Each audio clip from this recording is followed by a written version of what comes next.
तो चलिए हम पढ़ लेते हैं अब यड़ संधि। देखिए, यड़ संधि और अयादि संधि ये दो ऐसी संधियां हैं जो सामान्य हिंदी के लिए इतनी इंपॉर्टेंट हैं कि आप सोच नहीं सकते।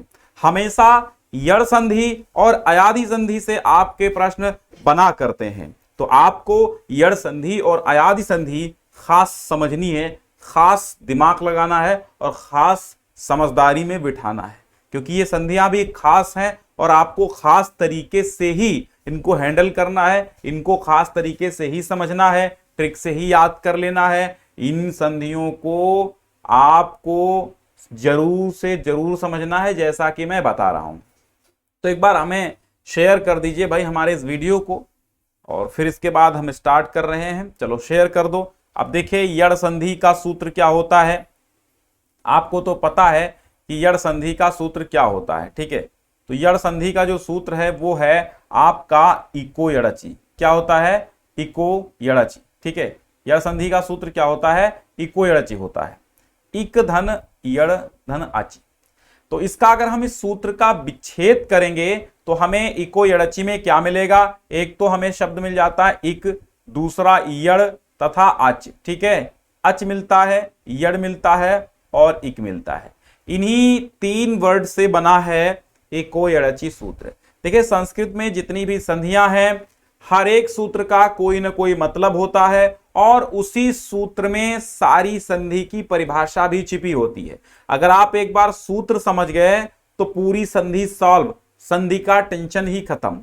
तो इको यड़चि इसको कहते क्यों हैं? इक, यड़ और अच होता है। अब सिंपल सी बात है, जो संस्कृत के विद्यार्थी नहीं रहे हैं वो नहीं समझ पाएंगे, लेकिन आपको बस इतना ख्याल रखना कि जो इको यड़चि है, बोलो इक, यड़ और अच, बोलो इक, यड़ और अच, तीन वर्डों से मिलकर के बना है, तीन वर्ड से, तीन शब्दों से मिलकर के बना है इक, यड़ और अच, ठीक है। इक, यड़ और अच, इको यड़चि, ठीक है। इको यड़चि, ये तीन वर्ड्स आपको याद रखने, तीन शब्द याद रखने हैं इको यड़चि यड़ संधि में। बस आपको संधि समझ में आ गई। इक का मतलब होता है ई उ री, इतना याद रखना। इक का मतलब ई उ री, और यड़ का मतलब होता है यवरल, और अच का मतलब होता है स्वर। अब समझ गए आप कि अगर इक के बाद कोई अच आता है, कोई स्वर आता है, इक अक्षरों के बाद कोई अच अक्षर आते हैं तो यड़ के यवरल में बदल जाते हैं। समझ में आया? अभी नहीं आया है तो चलो अब समझो, ठीक। यानी कहने का मतलब यह है कि अगर ई के बाद, ये भी तो क्या है, ई के बाद ई उ और री, छोटी ई हो चाहे बड़ी ई हो, तो ई के बाद अगर कोई आता है क्या? स्वर। अगर कोई आता है क्या? स्वर। छोटी बड़ी के बाद अगर कोई स्वर आता है तो छोटी बड़ी या में ही परिवर्तित होगी। जैसे हमने कहा अतिधन अधिकम, तो यहां पर छोटी ई है अति में और अधिकम का छोटा आ मिलकर के ई आ बराबर या बना रहा है, ठीक है। तो इसलिए अत्यधिकम यहां पर सिद्ध हो गया। बात क्लियर?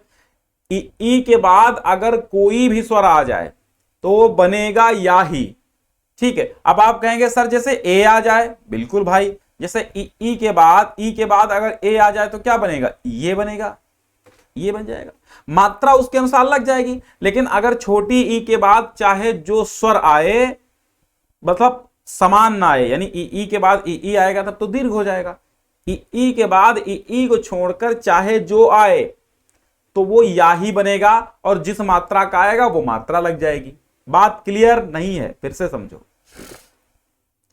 कि यहां पर दूसरा यहां पर देखो अत्यधिक है। अब जैसे इत्यादि ले लिया जाए, इति धन आदि ले लिया हमने, ठीक है। मानो छोटी ई आई यहां पर इति में और यहां पर बड़ा आ गया है, तो छोटी ई के बाद कोई भी असमान स्वर आएगा तो या बनेगा, और इसमें मात्रा लगी है बड़े आ की तो यहां पर बड़ा आ लगा दो, इसलिए इत्यादि बन जाता है। सिंपल से ट्रिक है, कुछ भी खास इसमें रटना वटना तो होता नहीं संधियों में। उदाहरण समझ लीजिएगा। अब आप कहेंगे सर ई के बाद अगर ओ आएगा तो क्या होगा? ओ, ई के बाद ओ आएगा तो क्या होगा? ठीक वैसे ही हो जाएगा, जैसे छोटी ई है और इसके बाद ओ आता है तो क्या हो जाएगा? यो हो जाएगा। बस मात्राएं उसी प्रकार लगे, ई के बाद अगर कोई असमान स्वर आता है तो या हो जाता है, बस सिंपल सी बात है, और उसकी मात्रा लग जाती है। ठीक है, अब अगर ऊ के बाद कोई स्वर आ जाए तो वाह ही होगा। छोटा ऊ बड़ा ऊ के बाद कोई भी असमान स्वर आए, असमान का मतलब छोटा ऊ बड़ा ऊ के बाद छोटा ऊ बड़ा ऊ ना आए, बाकी कोई स्वर आ जाए तो क्या हो जाएगा, तो वाह हो जाएगा। जैसे मधुधन अरिहि, बहुत बार पूछा गया, मध्वरिहि, छोटा ऊ की मात्रा के बाद यहां पर छोटा आ आया है, इसलिए यहां पर वाह हो गया है मध्वरि में। ठीक, अभी मैं आपको विस्तार से चर्चा करके बताऊंगा कि कैसे ये होता है, मध्वरि कैसे होता है वो भी बता दूंगा मैं। ठीक है, तो अब यहां पर देखिए ई और आ मिलकर के या बना, तो यहां पर छोटा ऊ और आ मिलकर के वा बना रहा है। ठीक, अब ऊ के बाद मान लो आप कहेंगे सर ऊ के बाद अगर ए आ जाए तो क्या हो जाएगा, तो भैया वे हो जाएगा, वा बनेगा, उसमें जैसा जैसा वर्ड आएगा उसकी मात्रा लग जाएगी, तो ऊ के बाद ए आएगा तो वे बनेगा।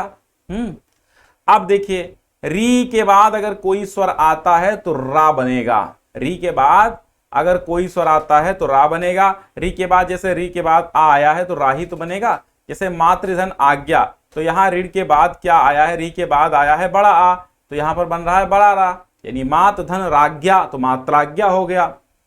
ठीक, अब यहां पर ली के बाद अगर कोई स्वर आता है तो ला बनेगा, ली आ ला, तो ली के बाद जैसे यहां पे ली है और यहां आ आया है तो हो जाएगा ला, यहां पे ऋण इसकी लोप हो जाएगा, तो लाकृति ही बन जाएगा, कुछ खास नहीं। बाकी आप इसके उदाहरण ज्यादा ध्यान दीजिएगा, उदाहरण बहुत आते हैं और उदाहरण ही मेन है, आपके उदाहरण पे ध्यान देना है आपको कायदे से।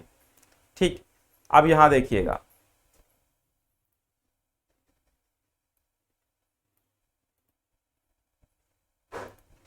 यहां देखिए अत्याचार देखेंगे अब, तो छोटी ई यहां पर लगी है, यहां पर बड़ा आ लगा है, तो बड़ा आ लगने से बड़ा या बनेगा, इसलिए अत्याचार। अच्छा हम इसको तोड़ते हैं, इधर देखो, इधर देखो, हम इधर बता रहे हैं आपको कैसे तोड़ते हैं। यहां पर जैसे देखो अति, तो अति का हमने अति का आधा ता निकाल लिया तो बची छोटी की मात्रा, और फिर हमने यहां पर आ निकाल लिया और इधर चार अलग लिख दिया, चार। ठीक, चार इससे मतलब नहीं। अब ई और आ में मेल होगा तो बड़ाया सिद्ध होगा। अब यहां अत लिखा है तो अत लगाओ, है ना, और इधर चार लगाओ तो क्या हो जाएगा, अत्याचार, ऐसे सिद्ध होता है। ठीक है, अब यद्यपि, यदि धन अपि, यद्यपि हो जाएगा। ठीक है, स्वागतम, सुधन आगतम, स्वागतम हो जाएगा।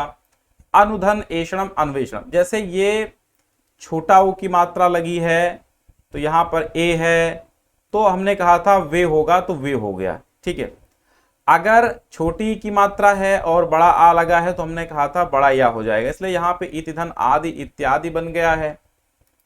ठीक है, इति धन आदि इत्यादि बन गया है। ठीक इसी प्रकार धात्रिंश में देखेंगे तो री और आ मिल जाने से रा बनता है, तो धात्रिधन अंश माने धात्रंश हो जाएगा। ठीक है, धात्रिंश हो गया। अब आगे देखिए वधूधन आदेशः, बड़ा ऊ की मात्रा प्लस बड़ा आ तो बनेगा बड़ा वा। ठीक है, तो वधुआ, तो वध्वादेशः बन जाएगा। ठीक, सुधी उपास से बहुत बार पूछा गया है, तो यहां पर आप देखेंगे तो सुधी धन उपास से हो जाएगा। बड़ी ई की मात्रा के बाद अगर छोटा ऊ की मात्रा आती है तब भी यू ही बनेगा, क्योंकि इधर की मात्रा लगती है ना यू की, तो यू बनेगा शुद्ध्युपास्य, इसलिए यहां पर शुद्ध्युपास्य आपका बन गया है। थोड़े से उदाहरण यहां पर भी आप देख लीजिएगा, छोटे छूट गए हैं। अब जैसे यहां पर लिखा है अभ्युदय, ठीक है, अभ्युदय लिखा है तो अभ्युदय पढ़िएगा, यहां अभ्युदय लिखा है तो अभिधन उदय यानी अभ्युदय।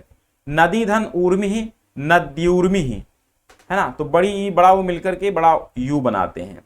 और फिर आता है आदि अयनम अध्ययनम। ठीक है, आदि अयनम अध्ययनम, तो यहां पर ई और आ मिलकर के या बनाते हैं अध्ययनम। ठीक, चलिए, तो ये आपकी थी यड़ संधि। अब अयादि संधि की ओर चलते हैं। ठीक, ये है आपकी अयादि संधि। अयादि संधि का सूत्र थोड़ा सा क्लिष्ट आपको लगेगा, लेकिन आप इसको समझेंगे तो दिक्कत नहीं होगी। जैसे सूत्र है एचो आय वायावह, एचो आय वायावह।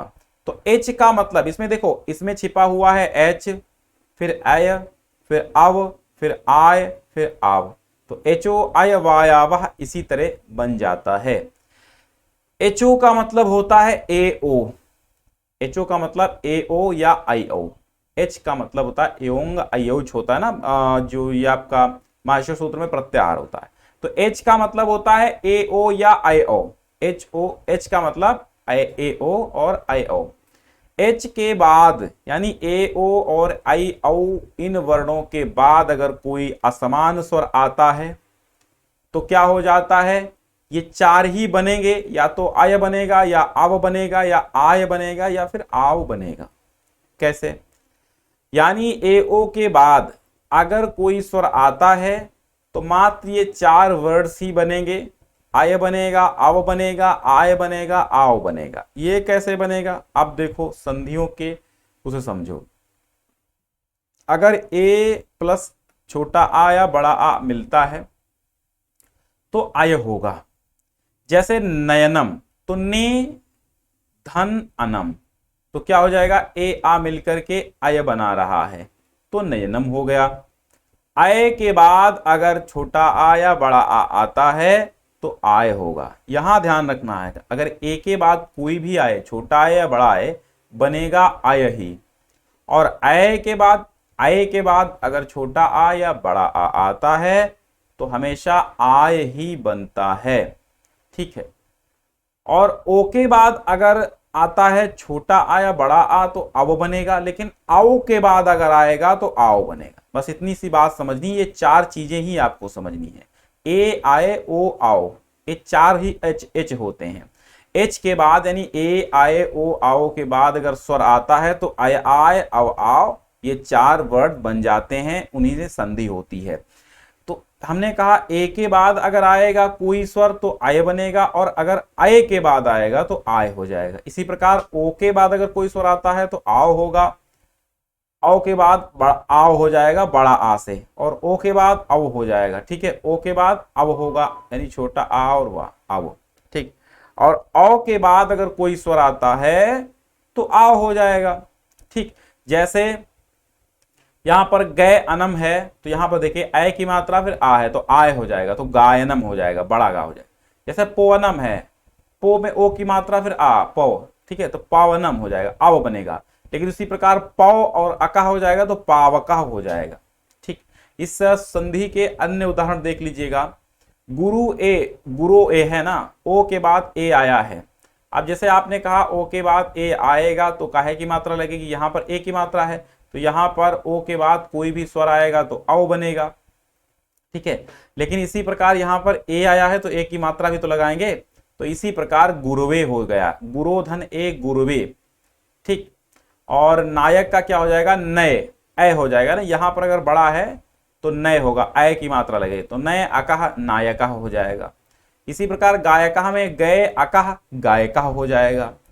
फिर धावका, देखिए हम मल्टीपल चॉइस क्वेश्चंस यानी ऑब्जेक्टिव लेकर के आएंगे, लगभग 60 से अधिक क्वेश्चंस हैं, तो वह आप जरूर कल कर लीजिएगा। धावका का धौ धन अका हो जाएगा तो धावका हो जाएगा, क्योंकि यहाँ औ और आ मिलकर के आव बना रहे हैं। ये मिलता कैसे भी वो भी हम बताएंगे कि कैसे ये सिद्ध होता है। धावका, धौ धन अका धावका, ठीक। इसी प्रकार नौ धन इका नाविका। जैसे अब औ के बाद क्या आता है, ई आई, तो हमने कहा कि औ के बाद कोई स्वर आता है तो आव बनता है, लेकिन यहां पर ई आई है तो आव में छोटी की मात्रा लग जाएगी तो आ भी हो जाएगा, इसीलिए ना भी हो गया, नाविका, ठीक है, नाविका हो गया। पवित्रम का पोधन इत्रम इसी प्रकार हो गया पोइत्रम, पोइत्रम मतलब पवित्रम, क्योंकि ओ के बाद ई आई है तो आ भी बन गया है, ठीक है। और हरे का इसी प्रकार है, हरे धन ए हरे, मुने का हो जाएगा मुने धन ए, ये याद रखना, हरे और मुने जरूर याद रखना, ठीक है, हरे और मुने याद रखना, हरे धन ए हरे, मुने धन ए मुने। फिर है स्त्रो अनम यानी कि श्रवणम, स्त्रो अनम का क्या हो जाएगा, श्रवणम हो जाएगा, ओ आ मिलकर के अव बनाते हैं तो श्रवणम याद रखना, ये इंपॉर्टेंट खासा है।